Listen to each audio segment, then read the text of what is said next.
One of the hardest parts of getting older is feeling like something's off in your body, but not knowing exactly what. It's not just aging, it's often your hormones too. When they fall out of balance, everything feels off.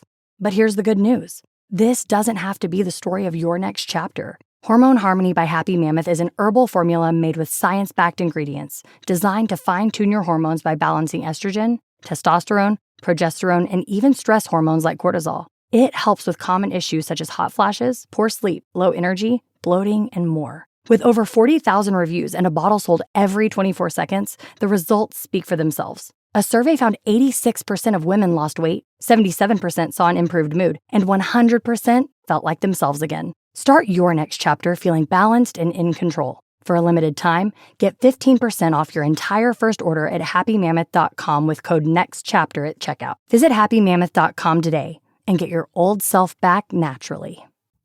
Everything is better on a boat, and your vacation is no exception. This year, experience the world's most beautiful destinations aboard your own private yacht charter with the Moorings.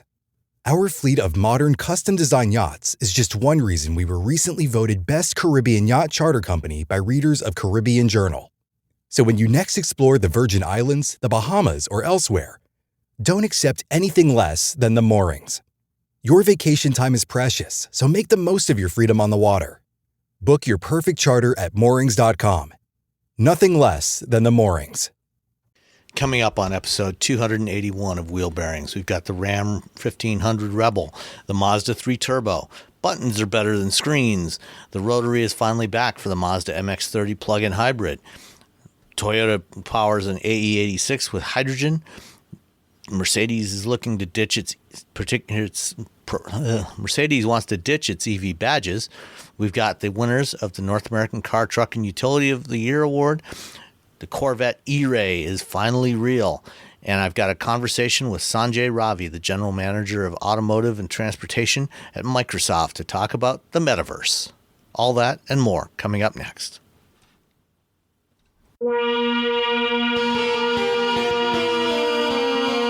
This is episode 281 of Wheel Bearings. I'm Sam Abul-Samad from Guidehouse Insights. I am Nicole Wakeland from Let's Go Newsweek's Fast Women podcast today. And I am Roberto Baldwin from Ars Technica.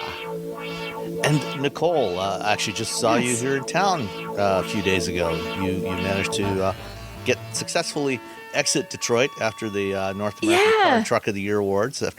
I flew in the day that the FAA was like, nope, we're not playing today. And so it was, and it was the strangest thing because I got onto the plane and everything's normal. It was like a really early flight, like 5 o'clock in the morning.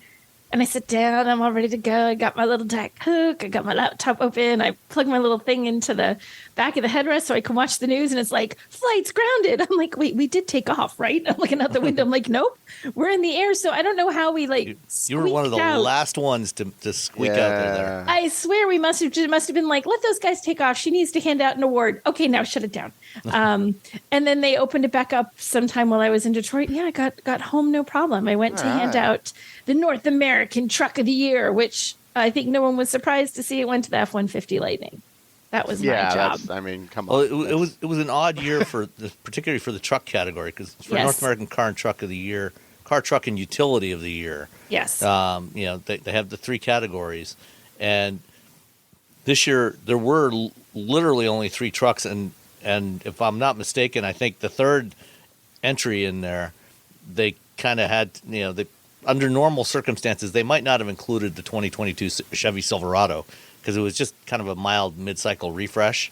Yeah, it was a tricky year because of exactly that. And, I can't remember how far back. It didn't used to be that utility and truck were separated at one point. Yeah, it's only about 6 or 7 years ago. Yeah, it's a relatively recent thing that they've decided to do. And I guess when they decided, I wasn't a juror at the time, and I guess when they decided, we could run into a situation.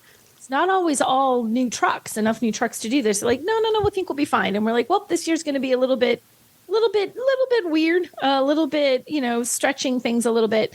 But yeah, so that I got to announce the Ford F-150 Lightning is the winner. I think honestly, if I'd opened the envelope and it had said something else, I would have been shocked not because the others are terrible vehicles, but geez Louise, the F-150 Lightning is fantastic. Frankly, I'm shocked that the Lordstown Endurance didn't win. Come on, man. It's early. Are you? That was you who in the audience who went when I made the announcement. Yeah. That was me. What? So and the Kia EV6 won for utility, and the Acura Integra won for car, which is kind of cool. The Acura, because it was, I'm going to mess up the years, but they told me it's like the first time they've won an award in like 20 years or something. It's a very long Acura? time. Yeah, it was like the MDX or something like that. I mean, it's been a very, very, very, very, very long time, and it's the first time a sedan has ever won for Acura. So they were excited. I love it when it's so cute. Like when everybody wins, you know, there's all the OEMs who have like top 3 finalists there sitting in the audience. And, you know, you make the announcement. And of course, the winning OEM's like, yay, go us, woohoo, yay, and every claps. But when Acura wins, it's like, wow, they're like screaming. Like it was so cute that everyone else was so reserved. And Acura was just like lost their mind. It was really fun. Let's party. Let's party. Yeah. Well, another unique aspect this year, is of the 9 finalists across the 3 categories, 5 were battery electric vehicles. Mm-hmm. And, and in the utilities, all 3. You know, you had the Cadillac Lyriq, the Genesis GV60, and the Kia EV6. Yep. Yeah. So it was what I thought was neat about that is, you know, there's sort of this. I know, you know, love EVs, hate EVs, whatever. Acceptance is growing, but it's still not, you know. People are still leery of EVs. You know, people who people who listen to the podcast, probably not so much. All of us, not so much, because we're used to them. We see them all the time. We know them. We're comfortable with them. We know a lot about them. The general public, not so much. So to have that many EVs that were that good and worthy of getting the award, and to bring that sort of to the general public's attention a little bit more, like these are electric vehicles that are winning these awards, and they were competing against a bunch of other electric vehicles, is sort of a neat thing for the industry, I think, and for EVs in general, to sort of show an acceptance level and sort of progress that they've made to where it's no longer there's an EV on the list. It's like, no, there's a whole bunch of them. Like it was like, a whole bunch of EVs, because they're just that good and they're that sort of normal in the market anymore. Yeah, no, it was pretty impressive. Do you happen to know? I'm curious in the truck category. Do you happen to know what the final tally was in terms of votes? Okay, and points? I do know the final tally, and I'm going to be cagey because I can't remember what they actually authorized us to release, the full numbers or not, and I don't want to say something I'm not supposed to say. Okay. So I feel I can't remember whether they said they were releasing just the total for what the F-150 got or all of them. So I'm gonna. I know in the past they have, but I'm not gonna try and get. Yeah, there was some debate there. So let's just say the F-150 did quite well, and if I can confirm that the numbers are out there next week, I'll give you exact numbers and let you know. But yeah, I don't want to put that out there for that. I'm looking at the site. And, did we put them up? Well, it only has the number of votes for the winners. So that's what I thought. Okay. For the Lightning in Truck of the Year, it got 433 votes. By comparison, the Kia EV6 in utility got 258, and the Integra got 174, which kind of implies that the Lightning was a runaway, and the car category was probably pretty close between the Integra, the Genesis G80 EV, and what was the Nissan Z. Nissan Z, yeah. Yep. Yeah. So, I mean, that tells a lot just seeing the numbers, but I think they were debating not putting out the full numbers for each one this year. It looks like that's what they did. So we'll stick with that. I'll keep it secret. All right. Secret. So once you got back home, what have you been driving? Not an EV for the first time in 3 weeks. I did not have an EV. I had the 2023 Mazda 3 2.5 turbo all-wheel drive hatchback with Premium Plus package. Ooh. Yeah. Whew. Okay. Which I really like. I like Mazdas as a rule. What I think Mazda does is they give you sort of a premium feel inside. They're very sort of sleek. They're nicely designed. They're warm. They're not sterile cars. They have nice features and they look and feel good. And they always have a little bit of a sportiness to it. You know, Mazda's big on the idea that you're not driving a car as an appliance to get from point A to point B. Sure, you need to do that, but you're going to enjoy that drive while you're doing it. And so Mazda tends to make the cars look like that, in a sort of like the front seats aren't just flat seats. They're sort of like a bucket seat. So they hold you a little bit without being something that's going to squish you. Because there's a balance there between sporty bucket seats that hold you in place if you take a corner a little bit more aggressively to, oh dear God, I feel like I'm in a corset. Like, they're nice. I like how the ones in the Mazda 3 feel. So it's a sporty, that sporty thing goes to the speed, to the acceleration. It handles well. I mean, you can take it on, we have a lot of twisty turny roads back here. You can take it on those roads and have a little fun with it. And it just handles beautifully. I also got to do something that I love doing. We do, for the New England Motor Press Association, we have a winter vehicle of the year that we do. We have a bunch of different categories. So we get a lot of vehicles to really test because we get winter normally. This year we haven't had much winter, but finally we got some snow. We got it all out here now. I know, so you got all the winter welcome. weird California weather. So thanks for taking that off our plate. So we had a little bit of snow and ice. So it was the kind of the messy winter weather that people hate to drive in, because even though it wasn't deep snow, it was packed, icy mess on the road. And so, of course, I did what I always do when the weather's like that, and I have a car ticket and drove it. And it handled beautifully. It really did handle well. It didn't have trouble. You feel like you don't lose your grip. Like when you accelerate from a stop, there's this hill coming out of the grocery store where there's a bit of a hill and there's a stoplight. And if you get stopped in just the right spot, it can be a real bear to go up that, because doesn't matter the car, they don't like it. It's everything is just so to have you spin your wheels a little bit. Physics will win every time. Yes, and there's a spot on that hill where I'm like, oh, this is the physics spot. Yes. So I ended up stuck right in that spot, but I didn't get stuck. I just stopped, and when it was time to go, when the light changed, I had no problem going.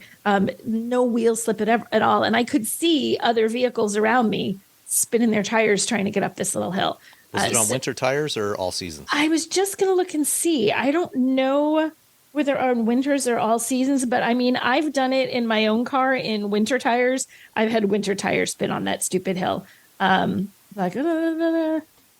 it doesn't say winter tires on my list. Probably won't say on the Monroney, because it ships with all seasons, but I don't know if the fleet company there put on. Yeah, sometimes we get all seasons. I mean, we do get a mix. Just because I have a car in the winter doesn't mean I'm going to get winter tires on it. So it might be all seasons on this. Again, it's all-wheel drive. Maybe they put winters. Who knows? But it did handle really well, and it's a fun car to drive. It's quiet even in the slushy rain mess that after the snow started to melt, and that can be really loud driving around in that. It was a nice quiet ride. This is technically going to have 5 people. It's got a front seat and a back seat, but the back seat's really small. I mean, even for me at 5'6", when I have the front seat pushed back to a point where I'm comfortable, sure, you could sit behind me, but I don't think Robbie could. Like, his knees would be squished. Like, why do you hate me? Exactly. Why have you done this to me? What have I done? You would be smooshed in the back seat. So it's sort of like back seat in a pinch, smooshed Robbie.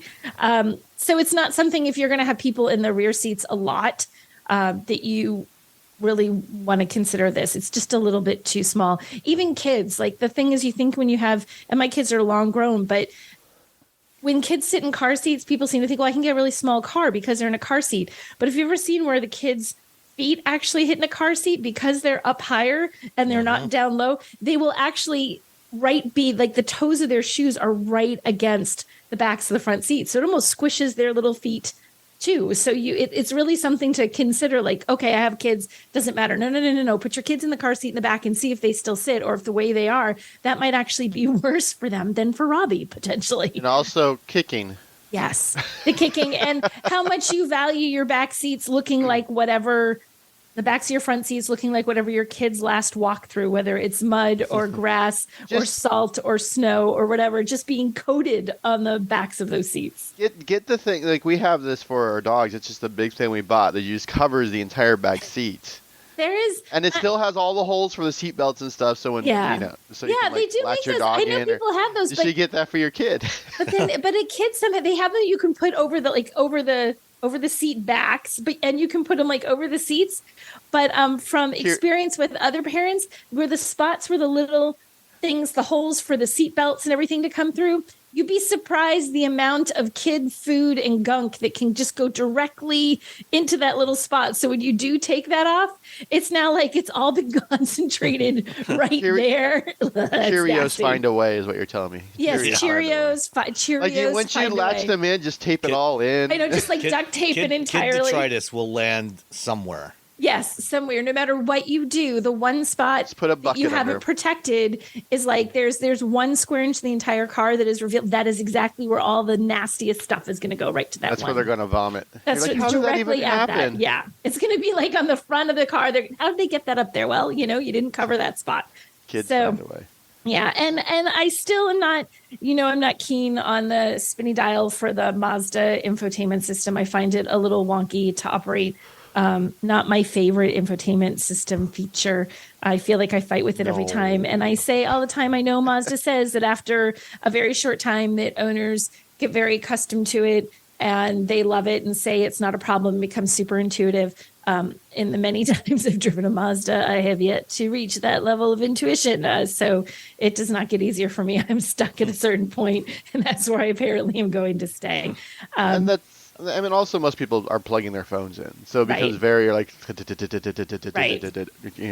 twisting and pushing and tapping. Well, not tapping, just to get to like your playlist, and then we go back to Google Maps, and you're But I did like that it didn't. I think I mentioned last week that on the steering wheel of the EQ, oh God, whatever it was, the EQ, whatever S. Thank you. I'm like, I'm having a blank. What was it? EQ.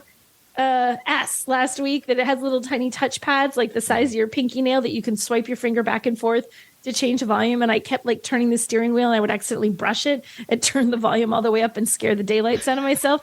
This one just has an actual little toggle switch. I was like, thank you very much, Mazda, for actually putting a switch on the steering wheel to control that. That made me happy. I liked that. So, and for pricing, we are looking at $35,300, so not crazy. Okay, delivery, processing, and handling fee, gentlemen. $1,200. Sam? $1,290. No, wait, you both lose. You can't go over, right? No. Is it $995? No, it was $1,065. Ooh, that was closest. Ooh, an odd one. Yeah, I know, $1,065. Right? They were messing with you. Yep. So, so not crazy exorbitant. I love it when they're under 1,000 now. Like it's like could be like $999. I'm like, yes. So, so you're looking. It won't last. No. And there are a couple little extras. There was snowflake white pearl paint for $400 and a stainless rear bumper guard that put another $135. So all told, $36,895 for the 2023. Pay money for white paint. Especially when Mazda has the best red. Robbie, It's not white. It's snowflake white pearl. Has the word white in it. You know what? Once it's covered with road salt, it's just white. It's just white. Right. Yeah. It did. The interior actually was prettier. It has these like sort of burgundy-ish red seats. I love the burgundy trim. It's just this really color that really pops, especially with the fact that it is white. On the outside, you open the door and you see the red on the inside, and it adds, again, that sort of a little bit of a luxury kind of appeal. Makes it look like your car's a little fancy. Excellent. There you go. There's your Mazda 3. All right. Mazda 3. Robbie, apparently your BMW i7 you were supposed to have this week got broken by somebody else. So I don't know exactly if it got broken by someone else. I just know that it's broken. I don't want to cast blame. It could have shown up broken. Something else could have happened. Maybe BMW broke it. Maybe BMW broke it. Maybe I don't know. I don't want to because there's only like 2 other people in the Bay Area. Cast dispersions on your fellow automotive journalists. Yeah, I don't want to be like, who did this? That guy. Did it. Dang it. I always forget about people. I guess there's people in Sacramento who I always forget about because who remembers Sacramento really? Well, I had a bright red Ram Rebel 1500 or Ram 1500 Rebel, which is it's it's a fairly standard in terms of size. It's a fairly standard sized, full size pickup, crew cab, short bed. It's a good looking truck. But they come standard with the 3.6 liter Pentastar V8. The one I had the optional 5.7 liter Hemi with e-torque, which is their 48 volt mild hybrid system. And despite having a degree of hybridization in there, this was a thirsty beast. No, I'm shocked. Yeah. Highway driving, I was able to get it up to about just over 14 miles per gallon. On the highway. Yeah. Oh, my gosh. Overall combined was about 12.7, which is, fortunately, gas prices have moderated around here. Their regular is about $3.50, $3.60 a gallon around here. But that's still a lot of gas to be consuming. I remember when gas was like 6 something here, and I would see people flying around in their giant full-size trucks, but like Hemis just like doing like 80 on the freeway. I'm like, what is wrong with you? Slow down. Are you know how crazy? much money you're spending? You're only going to get there like 30 seconds quicker. Chill out. Yeah. So the 2015 or 2023 Ram 1500 with 4-wheel drive and the Hemi V8 is EPA rated at 17 city, 19 combined, 22 highway. So you're a little low. Of course, the Rebel is the off-roady version of this. It's got all-terrain tires. It sits a little bit higher than the standard 1500. So I wouldn't expect it to hit 19, but 14 is definitely. That's a thirsty beast, yes. Which is, this is a big part of why Stellantis is, making such a big push to finally go electric, because corporate average fuel economy requirements are continuing to increase every year, and Stellantis and Fiat Chrysler before that has been at the very bottom of that list for pretty much the last decade, and the gap seems to have grown. I think last year they were at like 21.3 miles per gallon combined, when the requirement was about 25, I think, for the fleet average. Wow. So most of Tesla's money came from FCA. Yeah, pretty much. Most of their profits, at least, came from FCA. FCA has bought a lot of credits from Stellantis or from Tesla. Yeah. So aside from fuel economy, this is a really good truck. The one I had was equipped with the optional 4-wheel air spring suspension system. It's got the 8-speed automatic transmission that is standard across all of these vehicles. Let's see. It had the optional electronic shift-on-demand transfer case, so there's just a knob and a couple of buttons that you can use to shift it between 2-wheel drive high, 4-wheel drive high, and 4-wheel drive low. You do have to come to a stop before you go from 4 high to 4 low. And that, surprisingly enough, is only a $195 option. The air suspension is $1,800. Ouch, that's a lot. But this one also had the optional 33-gallon fuel tank, which at that fuel economy is probably a wise investment at $445. You're going to appreciate that, yeah. It had the technology group with the heads-up display for $1,100.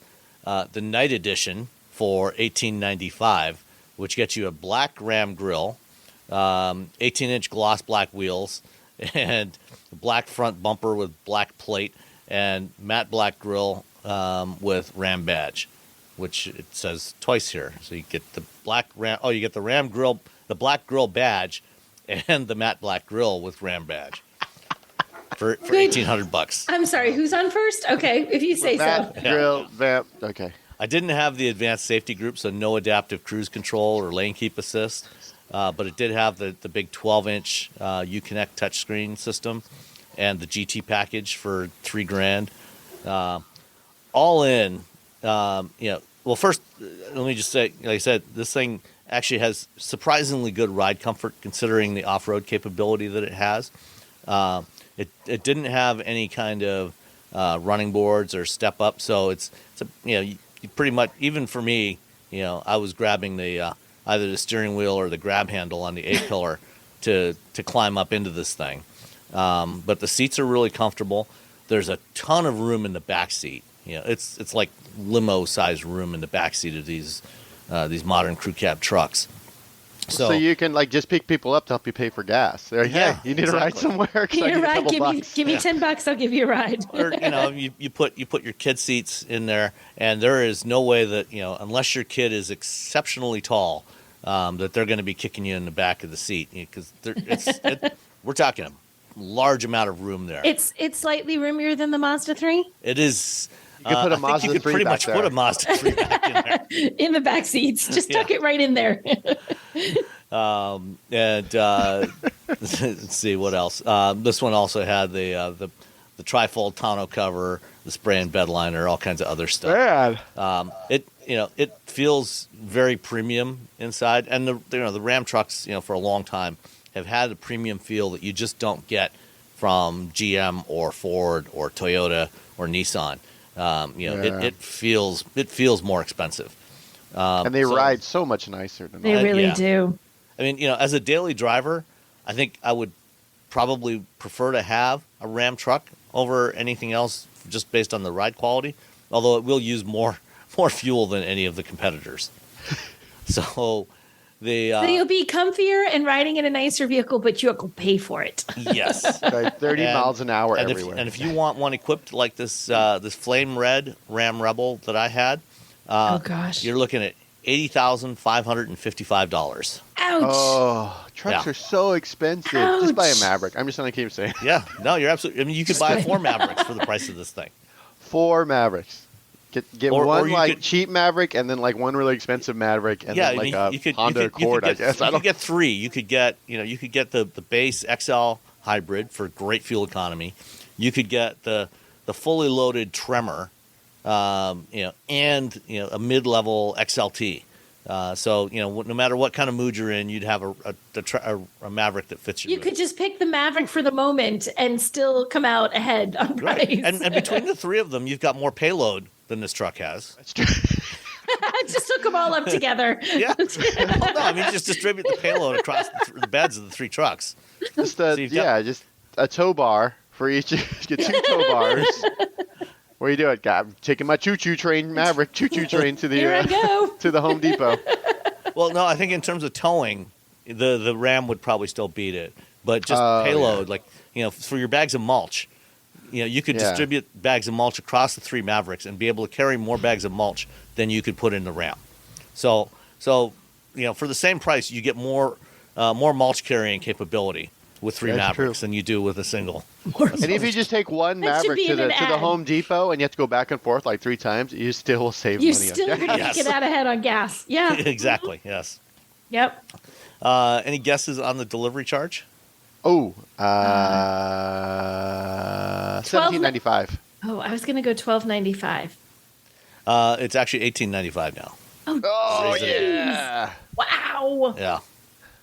So it is not cheap, but it But you're also paying $80,000 for a truck, so at that point, nothing matters. No, I mean, you're like, here's more money. I mean, you can get a base Ram 1500 starting at about $37,000. Right. Which is still an exceptional truck, and only slightly more fuel efficient. So, no, I mean, aside from the fuel economy, this is a really nice truck to drive. So, that's the Ram 1500 Rebel with Hemi V8. There you go. Smartphones have gotten way more expensive over the past decade, and all it takes is one impact on a hard floor to make you wish you had spent a few bucks to put a case on it. Going online without ExpressVPN is like not having a case for your phone, and it only costs a few dollars a month. Nicole, Robbie, and I travel a lot for our work, and we spend a lot of time in hotels, coffee shops, airplanes, and of course the Delta Sky Club. Connecting to the Wi-Fi in any public places with shared Wi-Fi puts your data at risk because bad actors could be intercepting what you send and using it to steal from you. It only takes some cheap hardware to intercept Wi-Fi data, and even a smart preteen can do it. Hackers can make up to $1,000 per victim selling personal information on the dark web. ExpressVPN stops the bad guys by creating a secure, encrypted tunnel between your device and the internet. ExpressVPN uses state-of-the-art encryption that would take a supercomputer up to 1 billion years to crack. I have ExpressVPN on all my devices, including a MacBook Pro, Windows laptops and desktops, and Android and iOS phones and laptops, or tablets. When I want to be secure, I just launch the app, click once to connect, and my data is secure. As I said, I travel a lot for my work, and I have to connect to countless public Wi-Fi networks in many countries. I have ExpressVPN on all my connected devices so that whoever else is on the same network can't see any of my data. That's important because I often have to check banks, credit card accounts, and transmit client data that might be sensitive, as well as filing articles on news that might be under embargo. ExpressVPN protects all of it, and I've been paying for my own account for years. Secure your online data today by visiting expressvpn.com/wheelbearings. That's expressvpn.com/wheelbearings, and you can get an extra 4 months for free. expressvpn.com/wheelbearings. One of the hardest parts of getting older is feeling like something's off in your body, but not knowing exactly what. It's not just aging, it's often your hormones too. When they fall out of balance, everything feels off. But here's the good news. This doesn't have to be the story of your next chapter. Hormone Harmony by Happy Mammoth is an herbal formula made with science-backed ingredients designed to fine-tune your hormones by balancing estrogen, testosterone, progesterone, and even stress hormones like cortisol. It helps with common issues such as hot flashes, poor sleep, low energy, bloating, and more. With over 40,000 reviews and a bottle sold every 24 seconds, the results speak for themselves. A survey found 86% of women lost weight, 77% saw an improved mood, and 100% felt like themselves again. Start your next chapter feeling balanced and in control. For a limited time, get 15% off your entire first order at happymammoth.com with code NEXTCHAPTER at checkout. Visit happymammoth.com today and get your old self back naturally. Everything is better on a boat, and your vacation is no exception. This year, experience the world's most beautiful destinations aboard your own private yacht charter with the Moorings. Our fleet of modern, custom-designed yachts is just one reason we were recently voted Best Caribbean Yacht Charter Company by readers of Caribbean Journal. So when you next explore the Virgin Islands, the Bahamas, or elsewhere, don't accept anything less than the Moorings. Your vacation time is precious, so make the most of your freedom on the water. Book your perfect charter at moorings.com. Nothing less than the Moorings. All right. Let's get into some of the items of the week. We already talked about NACTOY. We did. Going back to your comments about the control dial in the Mazda 3. Let me be clear before you even start this. It's not the buttons. It's a spinny dial in the Mazda that I object to. It's not buttons. Okay, continue. Okay. All right. Well, you don't want to be on the wrong side of history. There is. I'm okay with buttons. I just don't like spinny dials. Okay. There was a new study that was done by the Swedish car magazine, V. Billigar, that looked at 12 different models of cars, including a 2005 Volvo as a baseline. And they had a series of 12 tasks that the drivers had to do. And they measured how long it took the drivers to do those tasks. You might be surprised to learn that it took longer on cars that had only touchscreens than on cars that had buttons. And in fact, that 2005 Volvo did it the fastest. Of course it did, because you don't have to. You're not looking for something. You're not trying to get your finger not to hit the wrong thing. Yeah. Yep. Yeah. Always with the I'm like putting my arm and putting my hand up and bracing it on the screen so I can hit a button. Oh my gosh, I do that too. If it's a big screen and I'm trying to do something, and all things being equal, just give us old school buttons. Yeah. But please don't give me a rotary dial. Yeah, I misread it. It was actually only 4 tasks, but they measured how long it took to do them in time and how far the car traveled during that time at 68 miles an hour. They did this on an empty airstrip. The 2005 Volvo, it took 10 seconds to complete the 4 tasks in 1,000 feet. The best of the modern cars took 14 seconds. and the worst took over 20 seconds. So that's like double, right? 2,000 feet. Yeah. Wow. Yep. See, that's There's bad. just things you don't need to do with the stupid. Put your map there, yeah, fine. Have a couple of things there, but for the most part, I just want to adjust the volume. I just want to adjust my climate controls. I don't. Yeah. It is too much, and there's also there is just too much there. I mean, we don't need all the stuff that's on the infotainment. Like, how often are there like apps and stuff on there and things that you can do that I have no need to do that while I'm driving. I don't. Yeah, I don't need to check the price of my stocks while I'm driving to the grocery store. I don't need to know, this can wait. Like, there's a lot that can wait too. So it's just stuff that you have so much information on there. That's part of what makes it harder to use. It's like 4 things to touch. Boom, boom, boom. You get faster at it. And even the things that you do need to do, like adjust your climate control. Mm-hmm. Having to do that in a touchscreen display where you have to look at it, is to hit those touch targets on the screen it's just a fundamentally bad idea. Yeah. Leave a couple of knobs, for temperature and fan speed, and a volume knob, and then you're good. I agree. I mean, my first choice buttons, my second choice touchscreen, my last choice. Whatever Mazda gave you. Whatever Mazda gives me. I'm sorry, Mazda. I love your cars, love everything about them, but so I hate good. that stupid dial. Yeah, that little spin dial is kind of a pain in the ass. It slays me. I hate it. Guys. All right. Let's stick with Mazda for a minute. Do you remember Nicole the Mazda MX-30? I do remember the I MX-30. think they sold about 500 of them last year. A little more than 500 last year. Woohoo! Because it was such a great value, and had a whole 100 miles of battery range. Well, at the time when they launched it, they said, yeah, this isn't the only version of this that we're going to have, of the MX-30. They said we're going to have a plug-in hybrid version.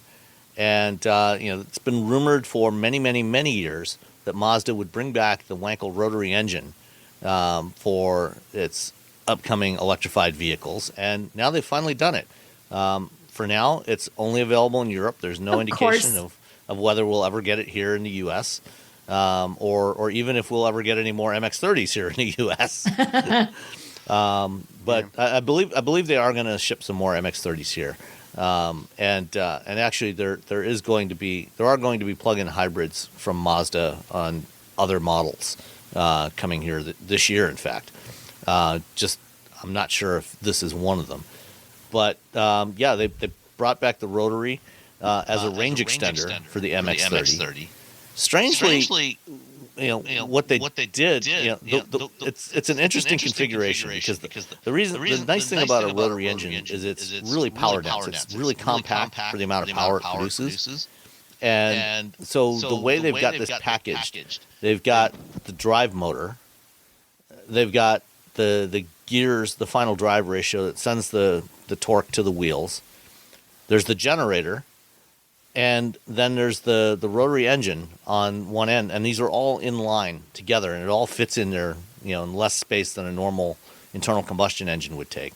It's an 865 cc rotary with, I think, like 78 horsepower or something like that, if I recall correctly.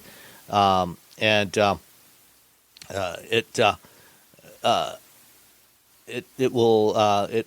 it runs, but it runs the generator to keep the battery charged, so you can keep driving. So once the battery is depleted, you can keep driving on this thing. But for some strange reason, unlike when BMW did this with the i3 and did their range extended version, they took a little boxer motorcycle engine and put it in the back, but they kept the same size battery. Although BMW only put like a 2.5 gallon gas tank in there, so you couldn't actually go very far. It was basically really only for emergencies.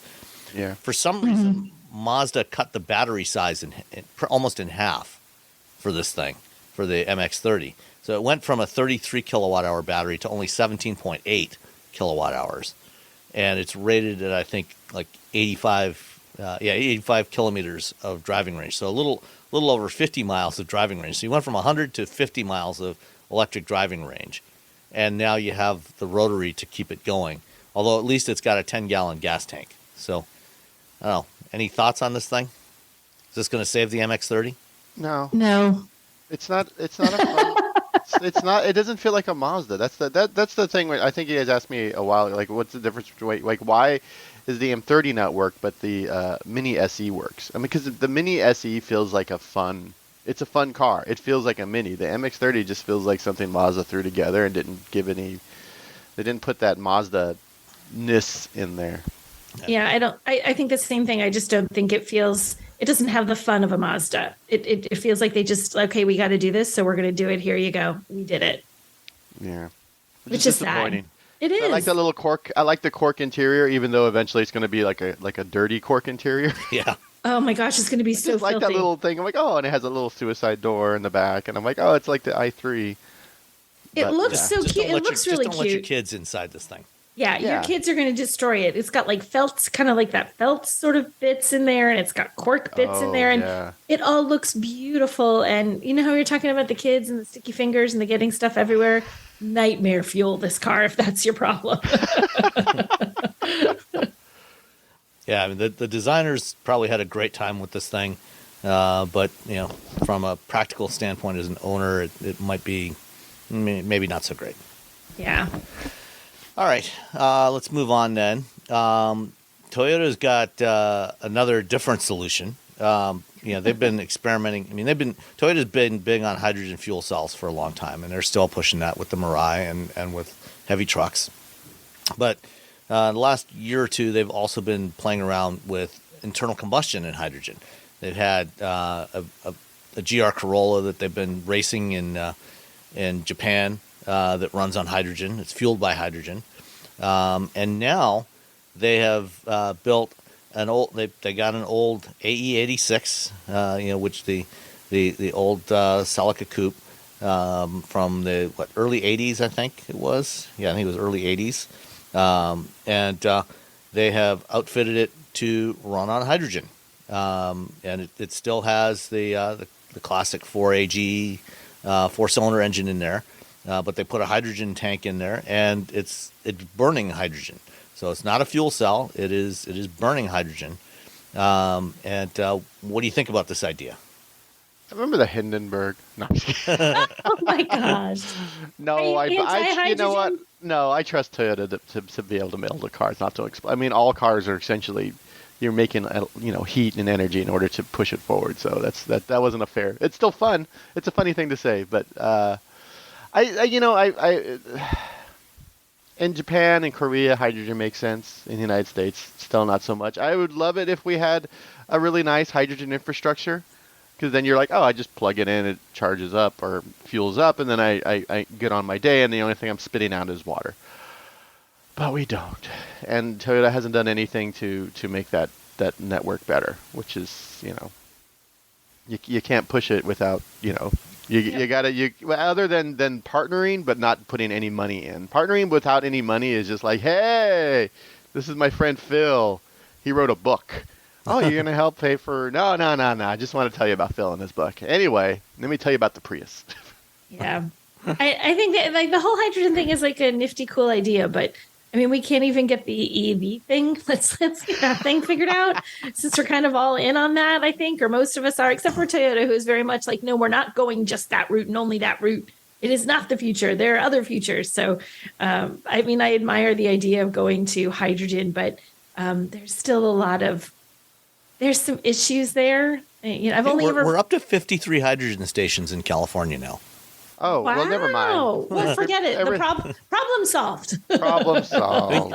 You can. There's even a hydrogen station in near Reno, or north of Lake Tahoe. Where is this? Oh, it's in Truckee. That's where it is. So in Lake Tahoe. So for trucks that are going up over the mountain, and then you get to Reno, you're like, oh no, now what? Now you got to turn around and just roll back down the hill till you get back to Truckee. I guess so. Just let it roll. Well, it's uphill to Truckee from Reno. Oh, is it? Okay. Yeah, Truckee's Truckee's Lake Tahoe, essentially. Oh my gosh, we have a hydrogen fueling station? I think we... Oh, no, wait. We don't. Never mind. I was going to say, call it a Mirai. It's a nice don't. car. The only thing we have are 3 CNG. Look, there's this... I got a random website from the government that lists how many the there Alternative are. Fuels Data Center? Yes. Yes. Yeah, that's the one I'm looking at. That's my usual reference for finding where all these oddball stations are. We got nothing. We got some propane. You need some propane. We got propane. We got some CNG, but yeah, we don't even have biodiesel here. What happened with bio? That was such a big deal in the early 2000s. Like, oh, it smells like French fries. No, it doesn't. But it didn't. You know what? The movie theater near us had a vehicle they had that ran on the leftover, like it had somehow used the grease from their violators to do a biodiesel thing. And I remember that they had like a wrap that was all these like French fries on their car. Yeah, they have a biodiesel like fueling station near here. Of course they do, because you're in California. Yeah, we're like, yeah, whatever. You got all the fueling, whatever it is. They're like, sure, everything bring it on. Want. We'll build what do you one. want? We'll build one. We'll build you one. We'll build at least one and see what happens. That's our thing. You know what? We'll make one. Let's see what happens. It might works, not cool. go anywhere, if it doesn't, but we're going to build one. For the 4 people who still own it, come on out. Well, there are now over 50,000 EV charging locations, public EV charging locations, with 129,000, almost 130,000 charging ports. So we're making a little progress there. There is none anywhere near me. There's literally none anywhere. Well, they're all at my house. Hawaii. There's one in Hawaii. Yeah. There's one in Hawaii, according to this, and everything else in California. Yeah. We are making progress, though, with hydrogen, because there are now more hydrogen stations than there are liquefied natural gas stations. There's only 51 LNG stations. Well, see? Okay, so we made a commitment to something, and it's not liquefied natural gas. All right. Let's see. Mercedes-Benz apparently is planning to ditch the EQ badge, possibly as soon as the end of 2024. Automakers have been bringing out these special, sub-brands for their EVs over the last several years. And I guess the question is, as these brands go all electric, it's like the thing is, if everybody's special, then nobody's special. Do we actually need special EV badges for EVs if everything is an electric vehicle? It's funny. It was that way with hybrids too. Do you remember early hybrids? Not even plugins, just hybrids had like, you couldn't miss them because it's like the logo's green or light blue and there's leaves and it's pretty and we're in nature, and they're like, wait, everybody has one of these. Let's back off on that a little bit. So it kind of makes sense. There's a point where it's like, this is no longer new and different and exciting. So why are we making this the highlight of the badge? I mean, and particularly for Mercedes, the way they've done it is kind of confusing, because in the past, with the gas models, you've got the S class and you've got the GLS, so the GL something those are the SUVs, and then you had A, B, C, E, and S class for the cars, and GLA and GLB and GLC and E and S. And now you've got EQS and EQS SUV. It's getting kind of confusing. Well, evidenced by the fact I couldn't even remember what I was driving last week, other than it began with an EQ, and I had to look at our spreadsheet from last week. Like it is confusing. Yeah, soon everything from Audi will be an e-tron. It's like, do we even need the special badging anymore? I'd say probably not. Yeah, even if you put, just say S-Class E or whatever. But yeah, the brand, the EV branding is going to go away for everyone. At some point, everyone's going to have their like, oh, you know what? It doesn't matter. It's an EV. The company I hope does it first is Toyota, though. I just wanted to get rid of BZ. Oh, I went to Toyota just to come in and be like, here's the RAV4. Yeah. And then very quietly say, really quiet. Really, that BZ. And it's the way it's written. It's like, what is it? Lowercase b, capital Z, or lowercase x. Every time I think it's uppercase X. I don't even know. I just make it stop trying to mess with me with the nomenclature on your vehicles. And I think the lowercase b is actually supposed to be superscripted. Yes, so which is not happening for me. I'm like, no, you'll get a lowercase b and you'll be happy with it because that's all I can manage.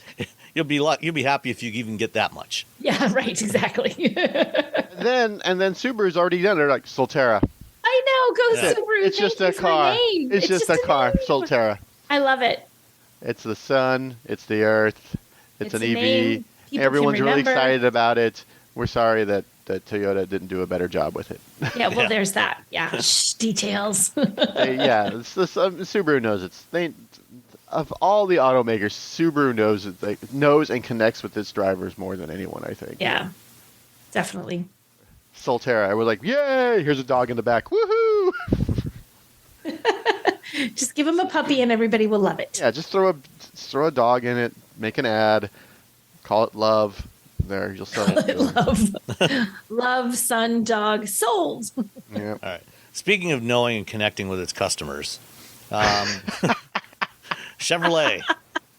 So this episode, we're recording on Sunday, but it's not actually going to come out till Tuesday morning because the information we're talking about now is under embargo till then. And it's the 2024 Corvette E-Ray, the worst kept secret probably in the history of Corvette. Correct. Yeah. And so the E-Ray, if you haven't been paying attention, is a hybrid. Bum, bum. Yay. It's fine. That's all-wheel drive. That's nice. You know. I can't get past the typo that's highlighted in red when I brought this open in my press release. The removable roof coupe. I can't get, all I can see is this typo. I didn't even notice that. In the press It release. got highlighted in red because of how I opened it up. Like my document's like, that is a misspelling. Oh, okay. Yeah. So the Corvette E-Ray, they basically took the wide body look from the Z06. So it's got the Z06 wide body, but in place of the black trim pieces in the grille and the rear fascia and on the side scoops, those are all body color now. So it's all body color. The only real visual difference from the Z06 is the wheels, which are these sort of twisted 5-spoke wheels, and the exhausts, which have the outboard exhausts, the outboard quad exhausts instead of the center quad exhaust that the Z06 has. So it's got the same exhaust as the standard Stingray. And the engine is the 495 horsepower small block LT2 from the Stingray performance package, or the Z51 package, I guess it is. And then they added 160 horsepower electric motor to the front axle, just a single motor. So there's no electric drive on the rear, no dual motors like the Acura NSX had for torque vectoring, just a single electric motor, and then a lithium-ion battery in the center tunnel between the seats. It's a 1.9 kilowatt-hour battery that, according to Chevy, will let you go, when it's fully charged, you can go about 3 to 4 miles on electricity, and up to a speed of 45 miles an hour. And they have, whereas in a Prius or other Toyotas with hybrid, they have an EV mode button. In the Corvette, they call it the stealth mode button. So you can sneak back into your neighborhood on electric drive, when you're coming home late at night or leaving early in the morning without waking up the neighbors. Interestingly, one of the questions that came up during the briefing call the other day was whether the battery was the Ultium battery technology that they're using on all the EVs, on all the new EVs, and they said no, it's not the Ultium battery because the development of this car predates the start of the Ultium program, which seemed like kind of an odd statement. Gosh. Really? Because Ultium's been going on for a long time, which means that this thing, is 7 going years on a really long ago. time. They're like, hey, Wow. let's put an EV, let's put a hybrid, a Corvette. Okay, And- it's going to take 10 years. yeah. All right, we're on it. Well, which is really odd because mechanically it's not as complex as like a Prius hybrid. Basically you're just adding an electric motor and some half shafts to the front axle and the battery. The rest, you don't have this. You're not trying to integrate it into the transmission like you do on a lot of hybrids. So I'm not sure quite why it took so long, but it's here. The starting price is going to be for the coupe is going to be $104,500, I think. It's $104,000 and change, and with dealer markups, it'll probably be about $150. Goes on sale later this year, and it has roughly the same performance as the Z06. So total output is 655 horsepower, and actually more torque than the Z06. I think shoot, I got to find the number here. It's like 570 foot-pounds of torque. So it's actually more torque than the twin cam V8 in the Z06. And 0 to 60 is going to be about 2.5 seconds, they say, which is roughly the same as the Z06. So why would you get this one? Why would you get this over a Z06? Yeah. And if you want all-weather driving capability, you want all-wheel drive. Yeah. So it's the all-wheel drive that you're getting this one for. It's like the same price as the Z06. Yeah. Yeah. Same. It's actually same price, cheaper. Same performance. It's actually cheaper than the Z06. Yeah. It's $1,000 and or it'll so cheaper. probably be slightly more fuel efficient than a Z06. Okay. So you get all-wheel drive for the same money. So you get all-wheel. So it's basically for your all-wheel. So it's literally all-wheel drive. The E part is kind of like meh. Yeah, I mean, you get 3 miles. Come on. It's like the E part. I'm like, wait. I was somehow when I reading it, my brain went more to the E part than the all-wheel drive part. But I'm like, no, really, the E part's meh. The all-wheel drive part, yay. But you can't. But you can leave the neighborhood without waking up your neighbors too. Why would you do that? Why would you do that? Why wouldn't you like? I'm a good person. You aren't, Robbie. You lie. No, you. I'd wake up my neighbors. You're not very courteous, Nicole. I'm terribly not courteous. No, actually, I feel super guilty every time I have a loud car in an early flight. I'm like hitting the start button and sort of apologizing. I'm like, sorry. The other thing is the E-Ray will be available as a convertible, which the Z06 is not. The Z06 is lube only. So another selling point. Okay. And the E-Ray for that $104,295 base price includes Brembo carbon ceramic brakes as standard equipment. Okay, so there's some extra little. It's a better value. It's a better deal. Yeah. You do get on the E-Ray, it does come with Michelin Pilot Sport all-season tires as standard, but you will be able to opt for Pilot 4S summer tires. So if you really want to take advantage of that performance, what you would probably be better off doing, in fact, I think just in general, what you're better off doing is just getting the summer tire package and then an extra set of wheels and some winter tires. Because if you're going to drive it all year round, 670 horsepower on, or 655 horsepower on snow or ice, just not a good thing with all-season tires, even with all-weather tires. Not good. Just not get good some at proper all. tires. Yes. So skip the all-seasons, get the Pilot 4S summer tire package and an extra set of wheels and some winter tires, and you're good to go. And there's your weekly PSA to buy winter tires if you live where it's cold. Yes, absolutely. Every time. Yeah. So that's the 2024 Chevrolet Corvette E-Ray coming probably sometime later this summer. Yeah, same price. Yeah. Yeah. It's the better deal. It is the better deal. Get a little extra something. And some better brakes.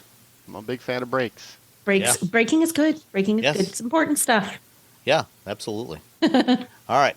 Did you know you can support Wheel Bearings directly? Head to patreon.com/wheelbearingsmedia and you can become a patron today. Your contributions will help fund the platforms and tools we use to bring the podcast to you. And exclusives and improvements are already on the way thanks to your generosity. So if you want to be part of an automotive podcast like no other, head to patreon.com/wheelbearingsmedia. We've updated the Wheel Bearings merch store, and now there's a whole bunch of new choices, new colors, new styles, T-shirts, sweatshirts, hoodies, hats, mugs, travel mugs, stickers, aprons, tote bags, you name it. You can get your Wheel Bearings merch at shop.wheelbearings.media. Go check it out. That's shop.wheelbearings.media. This is your before and after story. Instead of imagining a rewarding career in medical imaging, Southeastern College can actually take you there. Prepare for a career in ultrasound, radiology, and X-ray technology with hands-on specialized training, simulations, and real-life experience with the latest imaging technology. You'll be ready to play a vital role on any healthcare team. Transform your life by helping others. Southeastern College. Your future is bright. Visit scc.edu to get started. All you homeowners have unique needs. Some feel the need to leave up holiday decorations year-round. Others have the need to use their garage as practice space for their new metal band. And because each homeowner has unique needs, Geico helps you get the right coverage for your home and what's in it. That way, you get exactly what's right for you, even if your needs are unique. Get more with Geico. So we got a couple of listener questions before we wind up from Adam J. In Mastodon. So what's the deal with the Cadillac Lyriq delays? Do we think it's supply issues of production problems or production problems like software? I think it's supply. I think it's actually both. Really? I think that there are software issues too. What makes you think that? Did you hear something, Sam?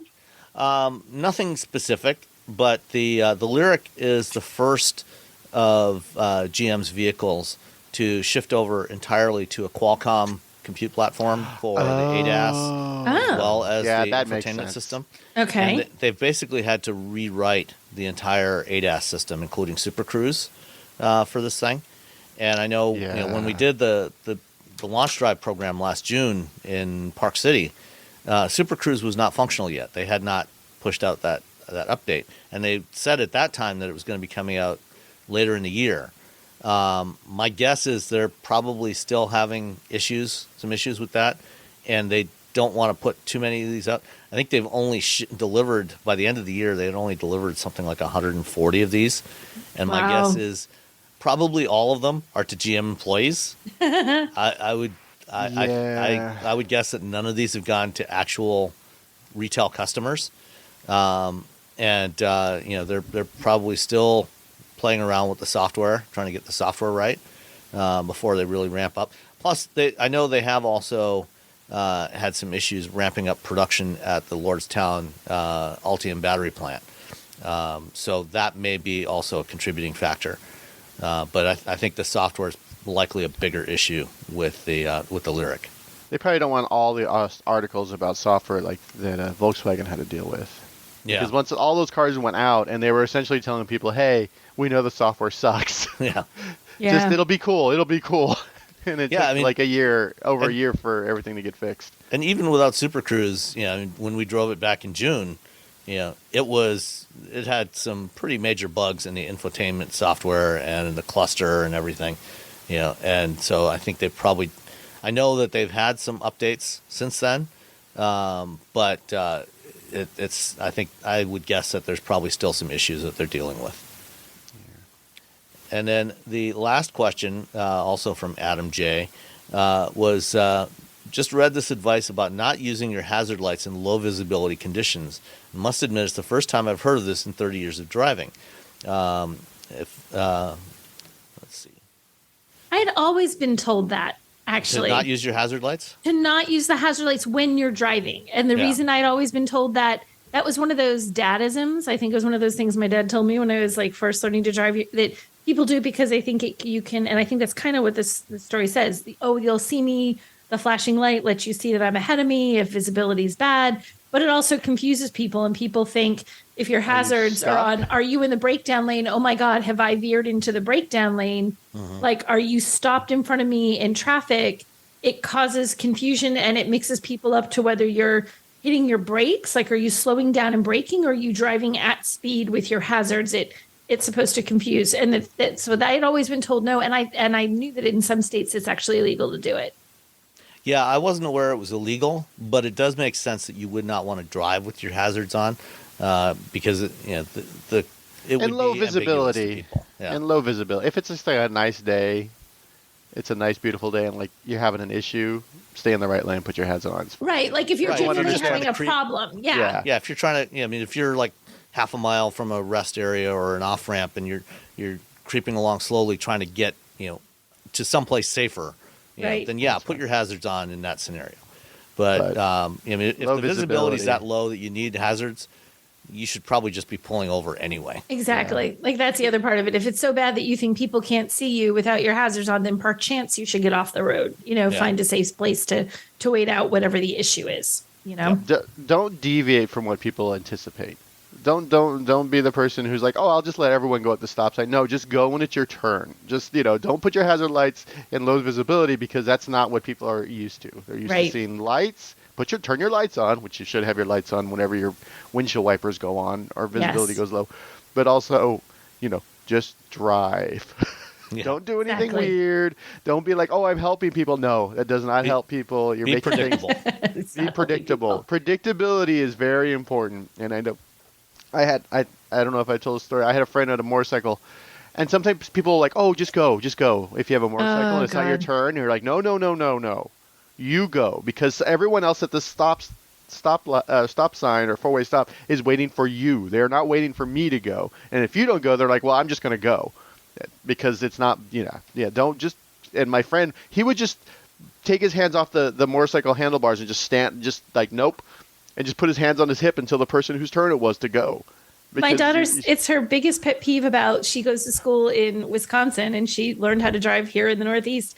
And she said, everyone's too damn nice. They're always waiting. Like, no, don't. You're supposed to go. It's your turn. Don't let me go. You go. And then I go. Or the guy on the other side of me gets, no. She's like, this dang Midwestern politeness. Stop it. No. If you both hit the stop sign at the same time, fine. You can wave someone on. Right. But otherwise, no. Don't deviate from what is follow the prescribed order of operations. Yeah. Or, if you're sitting, at a red light and there's a little bit of a gap in front of you and somebody is trying to pull out of a parking lot or something like that.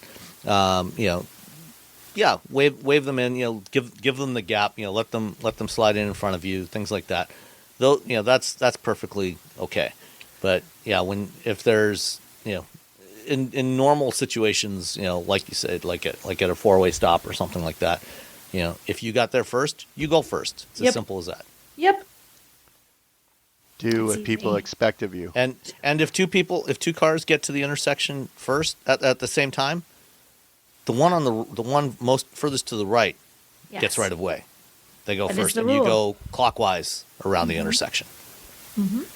I knew that too. I paid attention a little bit in driver's ed. All right, and with that, got one more thing that I'm going to be tacking on here on the end, which is an interview I did with Sanjay Ravi, who's the director of automotive operations at Microsoft. So he leads all the stuff that Microsoft does with automakers and suppliers. We talked about how companies are using their Azure cloud platform and stuff, some interesting stuff that Microsoft is doing with Fiat around the metaverse. So that will be coming up here. But for that, we're all going to say goodbye. See ya. Bye. I am talking today with Sanjay Ravi, who is the General Manager of Automotive Mobility and Transportation at Microsoft. Sanjay, welcome to Wheel Bearings. Great to talk to you today. Sam, thanks for having me. It's a pleasure to connect with you today. So, at least in recent years, Microsoft is not typically a brand that's been that associated with the automotive space. At least not so much since the early days of Ford Sync. But what is your group, your organization within Microsoft doing? What do you lead at Microsoft? So Sam, my group is responsible for the industry business at Microsoft. So looking at all things movement of people and goods. So that means it's the automotive, mobility, and transportation parts of the business we have at Microsoft. And we are focused on working with our customers, partners, and also all the internal stakeholders across engineering, marketing, to bring the best value we can to our mobility customers. So that's the focus the team has. So for Microsoft, who are those customers? Is that automakers? Is that suppliers? Who's the customer for what you're producing today? So it is both the OEMs, the tier one suppliers, the supplier ecosystem. So it covers the entire breadth of the automotive and mobility value chain. And I mentioned that I think the last time that most people thought about Microsoft was probably in the late 2000s when Mark Fields in 2007 at CES It's what 16. It'll be 16 years ago in a couple of weeks from the time we're recording this. Stood on stage with Bill Gates to introduce Ford Sync, the original version of Ford Sync, and that part of that was using a version of Microsoft Windows, an embedded version of Microsoft Windows in Ford vehicles as an operating system for the infotainment. But that's not what you do anymore, is it? So our areas of focus right now, Sam, spans the entire breadth of what we call as the intelligent cloud and intelligent edge. So think of this in terms of technology automakers would need to build the digital ecosystems for digital platforms they would need for their ecosystems. So we provide the hyperscale capabilities and the advanced AI capabilities via the intelligent cloud, and also help them execute those within the vehicles through the intelligent edge. So that's the focus the team has. So it's evolved quite a bit since the times you mentioned. And cloud and what we do with AI is a pretty significant part of the business that we are in today. And what sorts of applications would companies be using your cloud platforms for? I know one area certainly is simulation, which has become increasingly important. But can you talk a little more detail about some of the sorts of applications you see your customers doing with automotive or transportation? Absolutely. So we go across 5 key areas in the mobility space, right? Starting off with what we call as the vehicle innovation space. So when people are driving connected vehicles, autonomous vehicles, or even software-defined vehicles that we are involved in right now, we are bringing in a number of key capabilities, technology capabilities folks would need to drive their connected services at scale across the world. So that's one big area of focus. And when we talk about autonomous development, supporting the autonomous development tool chain, and also working with partners, we have a very rich set of partners in this, you mentioned simulation, in the simulation ecosystem, that are delivering their services on top of Azure and our high-performance compute and storage capabilities. So supporting the industry to get to drive those simulations at hyperscale and the speed that the industry needs today is a big focus for us as well. So all that comes under the bucket of the vehicle innovation space. Software-defined vehicle is also part of that. We are actively contributing to the Eclipse Foundation right now as part of their software-defined vehicle working group. We truly believe that the ecosystem need to come together and drive innovation in an open way. And that's our approach with Eclipse Foundation as an example around software-defined vehicles. So those are all examples of how we are engaged in the industry and bringing the breadth and scale of Microsoft from a technology standpoint. Then we go into the resilient operation space. All of us are going through a tough environment today with supply chain disruptions, and it's all, the focus is all about how can we do more with less. And areas like manufacturing efficiency, supply chain efficiency becomes key. So we work in that space with a number of different players in the industry, including partners like Blue Yonder and others. We have our own capability from a supply chain platform standpoint. And a good example of that is the work we are doing with Daimler, and I'll actually nick that part and I'll repeat that.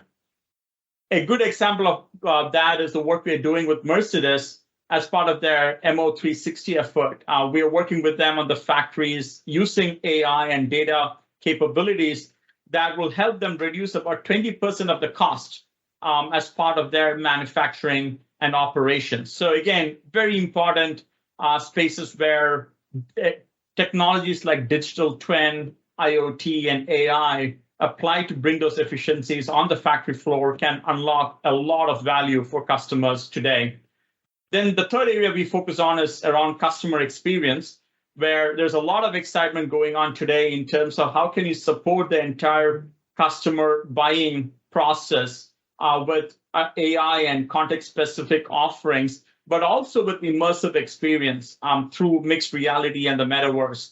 In fact, the whole metaverse is an area that we are deeply engaged in across the customer, but also the industrial side. On the customer sales and marketing side, and a good example is the work we're doing with TouchCast. TouchCast is a partner of ours that are bringing in very deep, immersive experiences through what is called as a metaverse showroom. In fact, they just launched that with Fiat 500, where Fiat is using this technology to provide a very immersive experience to people who can actually sit in their living room and get an immersive experience of the car and then interact with someone in the dealership or from a concierge service through Teams who can walk them through the different aspects of the vehicle and do this entire workflow in a virtual immersive way. So that's, again, an area that is evolving quite rapidly. And there's a lot of hype around metaverse, but we are starting to see a lot of very practical use cases that are already coming to production. And so I touched on this from a sales marketing standpoint, but there's also on the industrial side. We are working with customers like ZF and Toyota, where they're using capabilities like HoloLens and Dynamics 365 guides to help their employees do very complex operations in the factory and be supported by remote technicians or remote experts who are not sitting in the factory. So those are all use cases that we are investing quite a bit today and also going to help people get more done with less resources. Then we get into the whole organizational productivity space that Microsoft has a lot of focus on.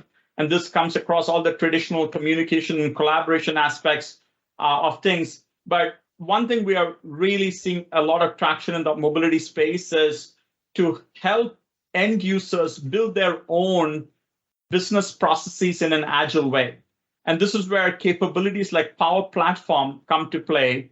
And folks can create new business workflows very quickly and then implement them without needing IT and very deep investments on the technology side. So in some ways, how can you democratize the usage of technology by people who are actually using the technology in companies? In fact, at ZF, we are working with them. They have about 10,000 plus applications created by their end users to support the business needs they have, and they can quickly change those processes based on the needs of their customers. So that kind of gives you a glimpse of the areas we are focused on, and the data becomes central to all of this, and supporting the emerging mobility services also is a critical area that we are involved in. So that's maybe a few different examples for you, Sam, in terms of how we are engaged with the industry and the technology that we are bringing in to meet the needs of mobility. So just to follow up on a couple of those, for example, yesterday I was speaking with an executive from one of the automakers, and I'm not sure if they're a customer of yours in this area or not, but we were talking about the state of the supply chain disruptions, because consumers for the last almost 2 years now have had a really hard time buying vehicles because manufacturers can't build enough of them, because they're often parts, random parts that they can't get for a wide variety of reasons. And it started off with the chip shortage, but that ultimately ended up, the way he explained it to me was that ended up exposing a lot of other weaknesses in the supply chain. That was what kicked it off, but it wasn't the only thing. And now it's all kinds of different parts that, become unavailable for various reasons. And one of the things he mentioned was that they have had to work to increase their transparency. Traditionally, automakers have focused on working with their tier one suppliers, their top level suppliers that integrate parts from the lower tier suppliers into systems that they provide to the automakers and put into the vehicles. And the automakers typically didn't look too deeply into what the tier 2, tier 3, tier 4 suppliers were doing. Are the tools that Microsoft provides, are those the kinds of tools that can help an automaker get better visibility into what their entire supply chain is doing? It's definitely a core part of our focus, Sam. So if I were to just highlight an example of the work we're doing already with Daimler Trucks North America, and this is something they had announced recently. So they're using our supply chain platform, and they're, for them, with all the disruptions that is going on in the industry, they need to be in a position to address their customers' question, right? When will the truck be available and arrive? And of course, they as Daimler Trucks North America is dependent on a lot of the supplies they're getting. And even if few of the components are missing, that's going to impact their delivery date. So getting visibility of all the inbound supply and then looking at the dependencies to make that commitment to the customer is critical. And this is where we work with them. And the supply chain platform provides them the visibility they would need so that they can address issues that come up and also be in a position to provide very definitive answers to their customers. Now, one thing I want to highlight is Microsoft truly believes that this is an area where we will have a set of capabilities through the supply chain platform, and we work closely with our partners. There are a number of supply chain partners who have very deep optimization capabilities, and so we work very closely with those partners as well to meet the end customer needs. Okay. Another thing you mentioned was metaverse and the recent Fiat announcement of some work they're doing there. Can you dive into that a little bit more? And I think these days when people think of metaverse, one's making the most noise about metaverse, and it's usually around VR goggles. With what Fiat is doing, are we going to have to get a set of VR goggles to shop for a car in the future? It's a great question, Sam. The quick answer is no. You all you need is a browser to get that metaverse experience, right? So if you look at the space from a technology perspective, there are a lot of capabilities that start playing into it, and one, of course, is a immersive experience that can be provided through a technology like HoloLens. But that and in fact, we have an example where in the dealerships of Daimler, they have provided HoloLens to their service technicians. And this is a real life example where those service technicians can put on those HoloLens and navigate some very complex repair and maintenance operations.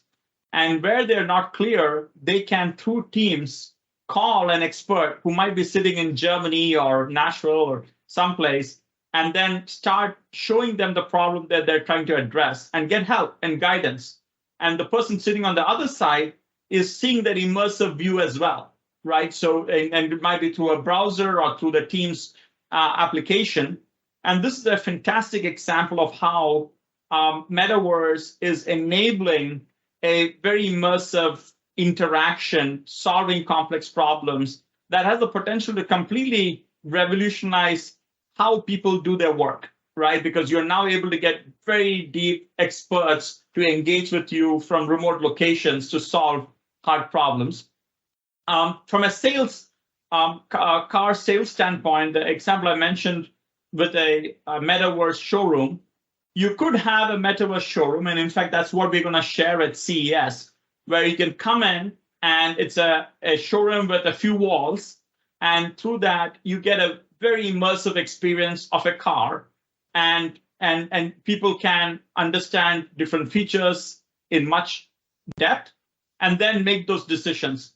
You could also get a very similar experience by sitting in a living room through a browser, where on the other end, you get to interact with someone on a concierge side who can walk you through very specific features a vehicle would have, and again, present it to you in a three-dimensional way.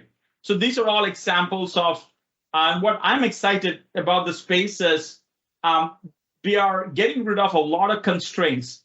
So when you are in a metaverse showroom physically, you can have a deep, enriched experience.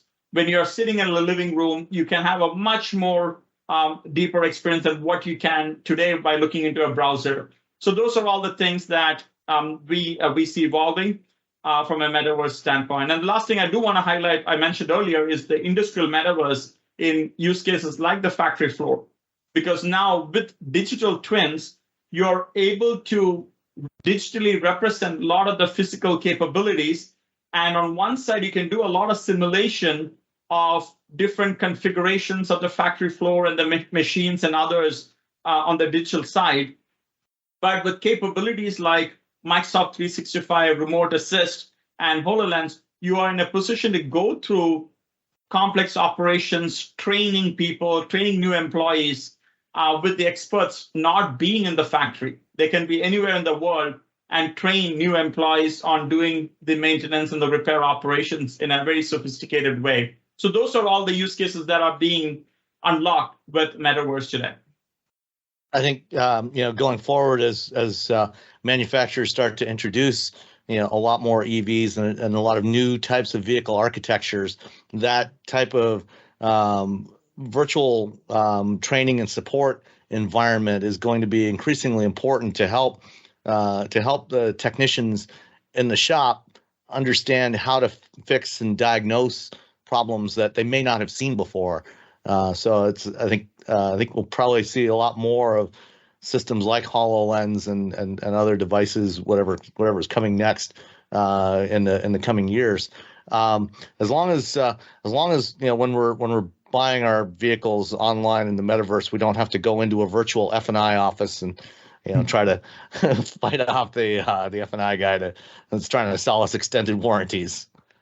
Now, I think this is the beauty of this is, the end consumer is in control and everything is available for them. And in fact, there were some studies that have been shared where when people make their decisions by themselves, they actually buy more accessories than going to a dealership because they don't feel like people are pushing accessories on them. It is, for them to go pick. And it's a fascinating piece of research that I saw recently where even opportunities for OEMs to upsell, it's more in these more immersive virtual environments. The piece I would highlight is also the, actually, let me take a pause there. I lost my train of thought. So we'll nix it, Sam. We'll move forward. Okay. Another thing that a couple of years ago here at the American Center for Mobility, which is just a few miles away from where I'm sitting, they made an announcement of a partnership with Microsoft. And I don't know, can you talk a little bit about what Microsoft is doing with ACM, which is a facility it's a public-private partnership that provides a place where automakers and suppliers and researchers can come in and test automated and connected vehicles and other advanced technologies. What is Microsoft providing there? So I think what we are providing there, Sam, is the cloud technologies that they would need to support a lot of the workflows and the data analysis capabilities that they would need for those whole autonomous workflows. And this is a good example of how we are engaging with the market, because Microsoft is working with a number of different organizations like ACM. So we can bring in a different ecosystem players together and drive innovation as part of a larger partner ecosystem. So the work I mentioned to you about the Eclipse Foundation is another example. Here we are part of the working group for software-defined vehicle, and we are bringing our own capabilities that will be open source that the community can use. In the case of ACM, they leverage the Azure cloud platform to support their ecosystem players and partners. Okay. One last thing I want to ask you about, because we're about out of time. Are there any other things at CES? They said coming up on the 16th anniversary of the Sync announcement. Anything else that you're going to be announcing at CES that we should be hearing about? So, Sam, we're doing some, we've announced our partnership with General Motors several months back, and we'll be, you'll be seeing how they're leveraging the cloud capabilities and as part of the Ultify platform. Some really exciting work that is going on there that will be shared at CES. And you will see a lot more about the whole metaverse topic we just covered, coming from multiple dimensions, from the factory side, from a dealership side, from a sales and marketing side. You will see the work we are doing with the broader autonomous development platform. There will be a few of the simulation players you mentioned who will be there, highlighting how they are driving efficiencies using the intelligent cloud and edge. So those would be all capabilities that we will be demonstrating. The last thing I would highlight is, which is very topical right now, is doing more with less. So we have a number of customers there who would be talking about how they're driving supply chain efficiencies and manufacturing operational excellence using Azure and our data and AI capabilities. So setup would be one of those customers there. And the last thing I would highlight is sustainability. So our industry contributes more to carbon than any other. And that's a big focus for Microsoft, as part of our effort to drive a safer and more sustainable and productive ecosystem. We have the Microsoft Cloud for Sustainability that will be shared at the event as well, and how the mobility companies can leverage that to manage scope 1, 2, and 3 emissions and meet their own sustainability targets and goals. All right. Well, thank you so much for your time today, Sanjay, and hopefully we'll get to talk again soon. Great to catch up with you, Sam, and look forward to meeting you at CES. All right. See you then. Bye-bye. Thank you. All you homeowners have unique needs. Some feel the need to paint their door a vibrant shade of blue. Others have the need to decorate their bathroom with fish, anchors, and other nautical items. And because each homeowner has unique needs, Geico helps you get the right coverage for your home and what's in it. That way, you get exactly what's right for you, even if your needs are unique. Get more with Geico.